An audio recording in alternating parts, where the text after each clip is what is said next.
อ่ะทุกคนเอ้ยมื้อนี้ก็มาที่เฮินน่ะนะสาวนกแล้วก็เลยว่าสิมาเบิ่งตลาดพุ่มพวงอ๋อพอลุงได้เพิ่นเลยน่ะได้ชม ตลาดน้อยพี่น้องเปิ่นขายเครื่องขายของนี่นะเต็มได้ขายดีบ่มื้อเจ้านี้ได้ขายดีอยู่เจ้ามาอุดหนุนหน่อยเด้โดอยป้าอุดหนุนไปขายกันกล่องหน่อยเด้อเจ้าหลายเด้อนี่เด้อพี่น้องเด้อลูกค้าเพิ่นนี่เต็มนี่ ลูกค้าเนาะลูกค้า ลู เพิ่ ก น ค้า หลาย ค้าประจเออลูกค้าครับ ำ ประจำ ค้าประจำแถวนี่แถวกลาง อืม ลูกร้านก็หุ่มหึกนี่นะ แซ่บบ่นั่ง นี่ลูกร้านกันหลายก็เพียงนี่ลูกร้านก็ดีไงเอาตัวเองเด้อตัวรอลูกเด้อเอาข่อยลงเพชรน้ำเนยพอจะได้ขายเดือนนี้ เนาะเพิ่นเลยเห็นก็ซื้อซอยเพิ่นไว้พี่น้องเอ้ยนี่เห็น มา บ่ ซื้อซอยข่อยน้ำนี่เด้อลงเพชรข่อย ขาประจำเพิ่นได้นี่ฮะ ลูกค้าค้าประจำแล้วนี่นะน้องนางนี่ ว่าตอนเพลนแล้วฮอดเพิ่นรถนี่ฮะอืม มีโคบมีพักมีเปียงหมากเลนหมากนาวหมากเครือกะหลำปอกกะหลำปี ครบสุดเนาะ ข้าวปุ้นข้าวปาดน้ำหวาน อืม สลีเต่าสลีต้มมี เออ ขนมทอดมีเด้อใหญ่10,000ละวะโอ้ย10,000เจ้าตอนแรกเลยตอนนี้บุ้งตอนแรกก็เอาลูกตอนแรกเอาเปล่าเจ้า ไป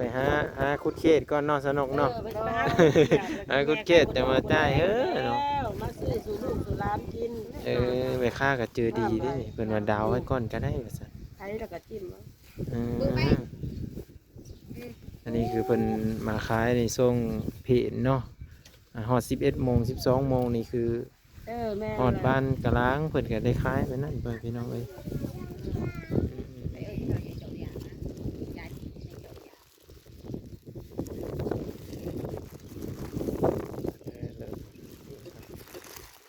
ทุกคนเดี๋ยวซื้อของกินไว้กินก่อน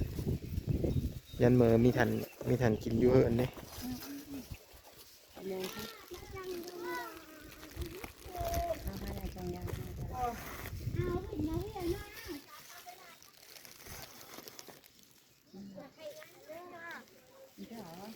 อันนี้มีแต่ปิ้งตับกับปิ้งอันนี้บ่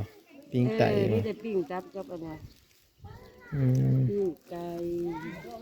2 อันเด้อ สมจิ้นถ้วยกับนี่ โอเค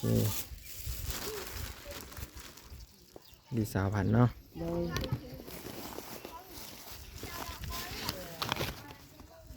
นางรุ่นนี้กินหยังเนาะขอบใจ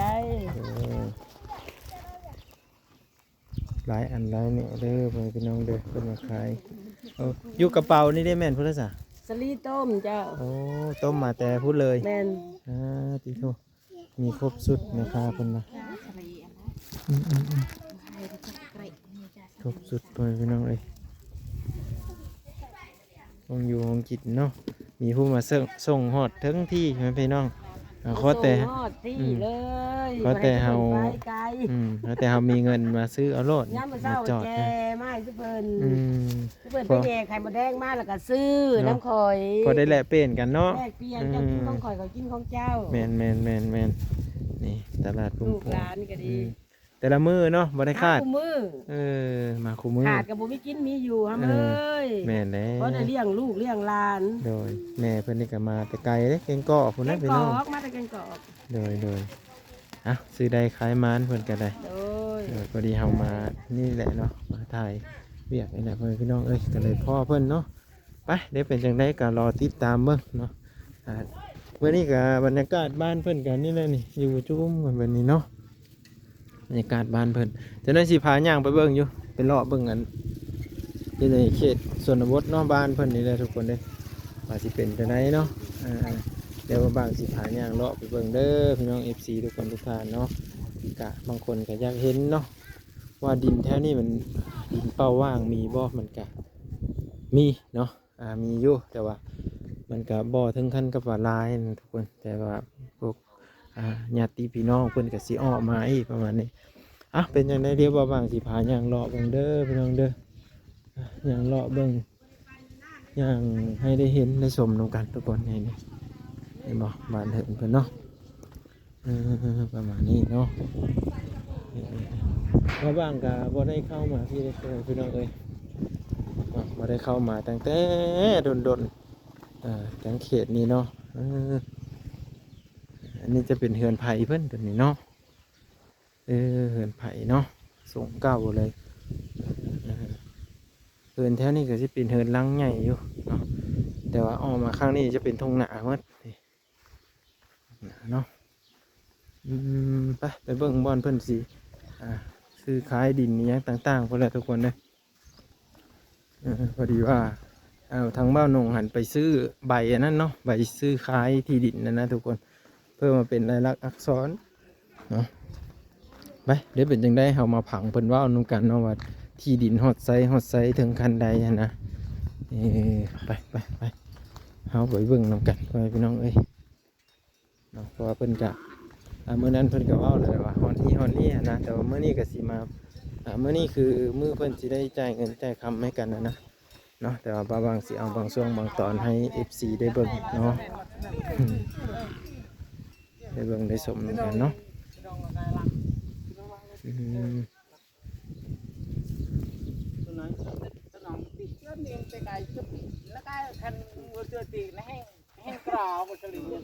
เอาก็ดาวเนี่ยนำลงก็กละเม็ดน่ะเจ้าดอกโอ้ยต่อให้เจ้าดอกแต่ก็เจ้าเป็นงอกันเชิญเข้าไปเอานี่เตี้ยเลยล่ะนี่หนูต้องได้ยังกะตลาก็ให้ไปให้ไปตามเพจเจอเจ้าอีเจ้าก็ต้องเล่านะเจอลำบากไม่ต้อง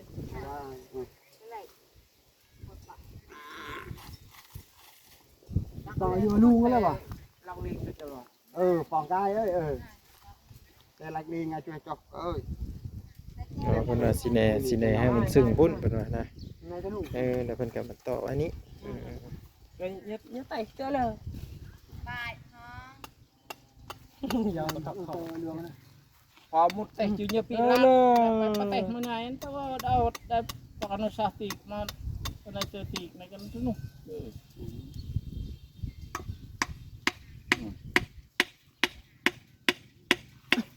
đó mà cái bữa chưa in lạc cái pin cho lạc trong này này cái on cái cặp treo đang thôi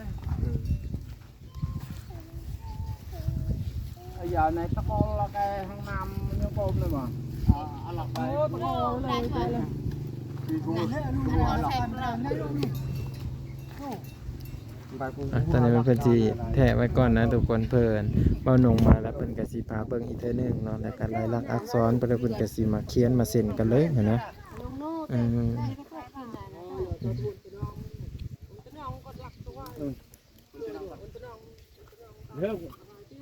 nhân là đâu quỳ gì đó đâu còn lên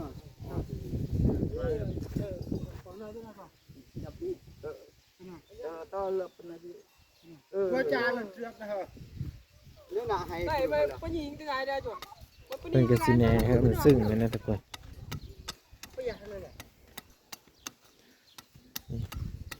เพิ่นก็แทะเสื้อลักดินตัวนั้นแหละให้มันถือกันนะAllah pakai on đâyบ่มันเป็นแทะแมทก็สิให้มันซากเลยดิเนาะให้มันเป็นมุมแบบเลขงามๆเลยนะทุกคนเป็นใครอยู่เพิ่นก็เจอดีอยู่เด้อผู้ขายเฮือนนี่ก็ได้อยู่ใกล้กันลงไปตัวข้างเบิ่งนี้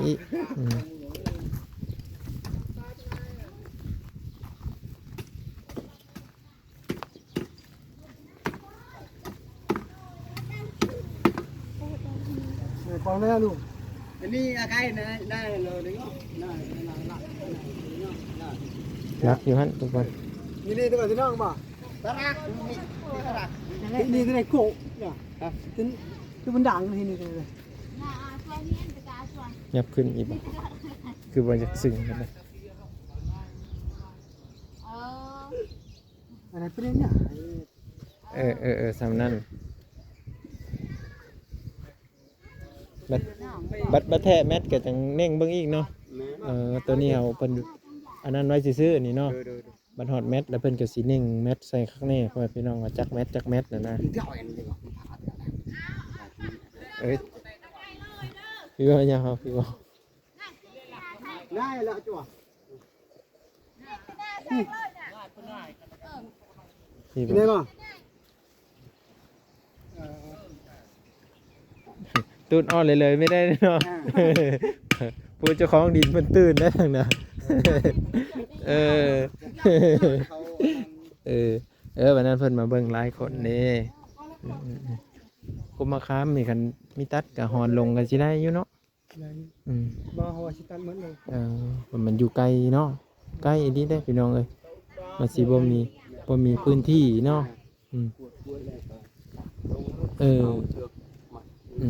แม่นแหละก็ใช่มันสิมีพื้นที่ของอันนี้เด้มันสิปลูกคืออันนั้นนะทุกคน ผักแก่ของมันคือว่าชิตะโต คือสิบ่เลิกเนาะ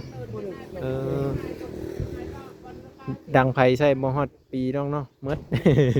ซุ้มไผใช่นี่ก็หมดแหละทุกคนเอ้ยเพิ่นก็สิได้เผาถ่านใกล้ๆเลยได้นี่ค่ะไม่มาข้ามด้วยอีกแก่เข้าทานแล้ว เรื่องกล่องจะปีจอกยังไงยังไงสบายเลยเดี๋ยวเอามานำมือที่ อันนี้คือเพิ่นนั้นแท้เบิ่งก้อนอันนั้นแล้วเพิ่นสิได้ดึงแมทใส่อีกเทื่อนึงเนาะจังได้ฮู้จักว่ากว้างยาวจักเม็ดนะทุกคนนี่เนาะมื้อนี้คือเป็นมื้อโชคใหญ่เลยเนาะสนุกเนาะสบายดี โดยมื้อนี้คือมื้อโชคใหญ่เด้พี่น้องเอ้ยเพิ่นสิแทะดินแทะดอนได้นี่เบ้านงกำลังไปซื้อใบอันเพิ่นเลยใบมอบกรรมสิทธิ์เพิ่นเลยนี่นะอยู่เมืองสนเพิ่นลืมซื้อมาพี่น้องก็ดีใจนำเพิ่นแหละมื้อนี้เพิ่นก็พร้อมเพลงเฮงหน้าผู้นั้นเป็นเอ้ยบ่เอ้ยกกบ่เอ้ยกกของสาวนกพี่น้องเพิ่นก็เลยว่ามาเบิ่งนำเนาะพี่น้องก็มาเบิ่งนำเฒ่าแก่ในโฮมพ่อบ้านมีหน้ามีตามาโฮมเมิดพี่น้องเอ้ยในมือซื้อดินมือนี่หั่นนะมือแทะดินแทะดอนนี่ดิเห็นบ่ทางอ้ายเพิ่นเบาลาเพิ่นก็กำลังต่อรักต่ออันนี้ไว้นะทุกคน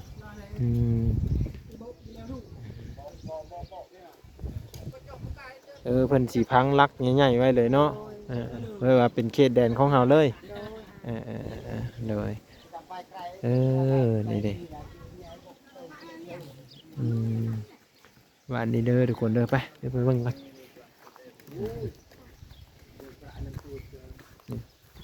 พังลักใหญ่ๆลักแก่นๆเลยเนาะ พังลึกๆเลยลักแก่นๆเลยเห็นบ่เป็นอันรักอันนี้เสือเลยแข็งอยู่บ่ไม่ปานได้เนาะมันก็ธรรมดาธรรมดาแต่ว่าดินแถวบ้านแถวนี้บ่ได้มีขี้หินติอยู่พื้นน่ะจากบ่มี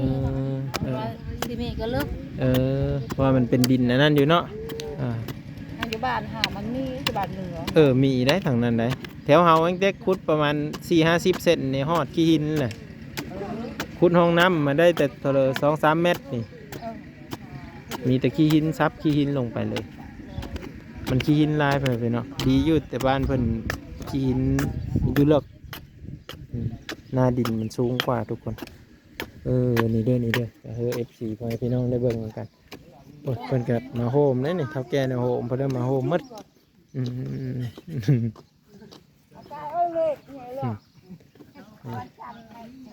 สบายดี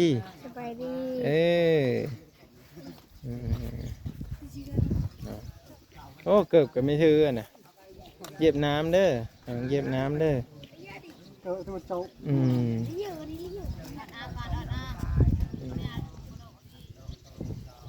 จันดีจะมาเป็นจะใส่ฮะได้บ่แห้งถึงว่าหลอดเดนี่หลักไม้แก่นซะอย่างทุกคนก้มพอ10 ปีพุ่นน่ะแก่นนี่มันได้ก้มมาค้ามเลยครับแล้วผลพังลงรถเนาะ เป็นแก่นบ่จะวะกกใหญ่ปะนี่อันนี้เป็นบ้านเก่าบ้านเดิมได้พ่อแม่พี่น้องเบิ่งก้มมาค้ามเพิ่นปู่นั่นหลายปีนี่สิได้ใหญ่สำเนีย อันนี้ก็คันมันบ่ใกล้เฮือนกันเนาะจงไว้ได้ขายมะขามได้นี่ มะขามมะขามอันหวาน มะขามหวานนะก็เสียดายพี่น้องเอ้ย เจ้าของก็ตั้งไว้นะซะว่าเจ้าสิปลูกเฮือนแล้วอะ เนาะแม่นเลยโอ้คันอยู่ไกลๆเนี่ยจักหน่อยจงไว้เลยเนาะเออ tay là tay cái bill cái xia cái đâu chết là chị เป็นหยังกระป๋อมบ่ข้องกระป๋อมบ่ดิฉันละจับไม้ข้องกระป๋อม มันตอดเด้อมีฮอดเพิ่ง เพิ่งจะลงไปอยู่แล้วอยู่ในอันโซมเพิ่นนี่ทุกคนโอ้ก็ถือว่าหลายปีเติบได้นี่แล้วมันตอดนะครับเว้ยดิมันสิขึ้นมานั่นน่ะมันตอดเด้อนางจันดีมันตอดได้เออ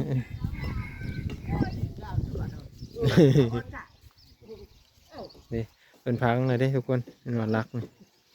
ครับมาเบิ่งตัวนี้เป็นไอเป็นสิคุดตัวนี้เนาะ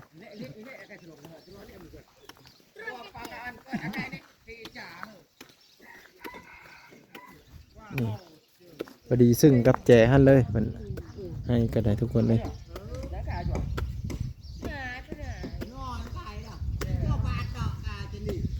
แปลว่าอันเป็นแทะให้ซึ่งตัวนั้นเนาะแต่ว่าส้นๆกับน้ำบาดาลน้อยหนึ่งเนาะเคียงกับน้ำบาดาลเลย ก็ที่ว่าลงจักหน้อยเนี่ยก็ทางคุณก็หอดหัวเพิ่นก่อนเนาะ อืมพอดีได้บ่าวนงมาจึงให้เพิ่นได้อันเซ็นหนังสือนำพบานเนาะแล้วเพิ่นสิเอาเม็ดแทะข้างในอีบ่อนี่อันนี้นี่นี่ จะนอน เอาเพิ่นแทะเม็ดข้างในแบบนี้เนาะอันนี้เขาพังรักไว้ก่อนเนาะโอเคใช่นะ เอาพังแล้วตามเจ้าของบอก คันว่ามันบ่เที่ยงหรือว่ามันลื่นกันน้อยหนึงเพิ่นก็น่าจะลื่นออกมาให้เฮาเนาะก็ขอกันนั่นแหละพ่อพี่น้องดินดอนต้นหญ้ามันอยู่ใกล้กันมันก็สะดวกสบายเพราะว่าเพิ่นก็มีแต่พี่แต่น้องอยู่ใกล้กันเนาะประมาณนี้เด้อพี่น้องเด้อดีใจใช่ป่ะสิได้ที่ดินได้นี่ ดีใจแล้ว เนาะ ไม่เคยได้แบบนี้จะเกิดแน่เนาะบางก็ดีใจนะเพื่อนนะพี่น้องเอ้ยมาเห็นเพื่อนสิมีที่ดินที่ดอนไว้ปลูกเกินปลูกสารแม่เพื่อนก็โอ้ใจดีเพื่อนพี่น้องเอ้ยเนาะเห็นครั้งแรกเพื่อนก็เมตตาสงสารโลดเนาะก็ซอยซื้อดินซื้อดอนให้แบบนี้แหละแต่ว่าเมื่อนี้เพื่อนสิจ่ายเงินจ่ายคำก็คือรอเบิ่งอยู่คลิปบ่าวหนงเด้อตัวนี้ก็คือเขามาถ่ายบรรยากาศในตอนที่เพิ่นแทกแล้วก็เจ้าของเพิ่นว่าเริ่มไม้ซ้ำนี่ค่อยจะขายซ้ำนี่ประมาณนี้นะก็เลยมาถ่ายให้พ่อแม่พี่น้องได้เบิ่งนำกันเนาะเอาการรอติดตามเด้อพี่น้องเด้อรอติดตามเบิ่งการนี้เนาะเพราะว่าไทยเอาก็สิมาอัปเดตตลอดแต่ว่ากอกน้ำเพิ่นนี่ใกล้ๆกันเลยกอกน้ำเพิ่นนี่ใกล้เนาะคือกับแขมตัวนี้เลยได้แขมน้ำนี่เลยเนาะ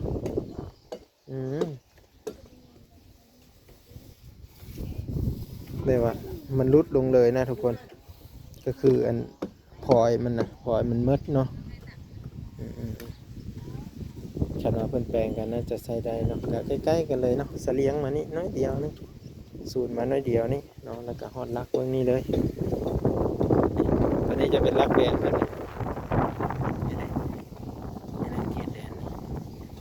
แล้วก็ซื้อขึ้นไปพูนฮอดแม่ป้าพูนทุกคนเห็นป่ะประมาณนี้เนาะกว้างเติบนะถ้าเพิ่นตัดกกไม้อันนี้ออกนี่ก็โอ้ไงเนาะไง10 ปลายเมตรทุกคนเลย10 ปลายเมตรเนาะ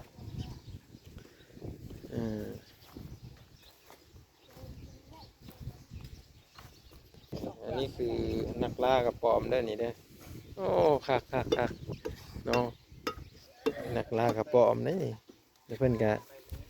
ของเพิ่นตัวใหญ่ประมาณซ้ำ2-3 นิ้วนี่ตัว10เนาะประมาณซ้ำ2 นิ้วนี่ประมาณตัวละ1,000บ่ตัวละ1,000เนาะแล้วมันก็หาหญ้าได้ทุกคนเลยกระป๋อมก็ได้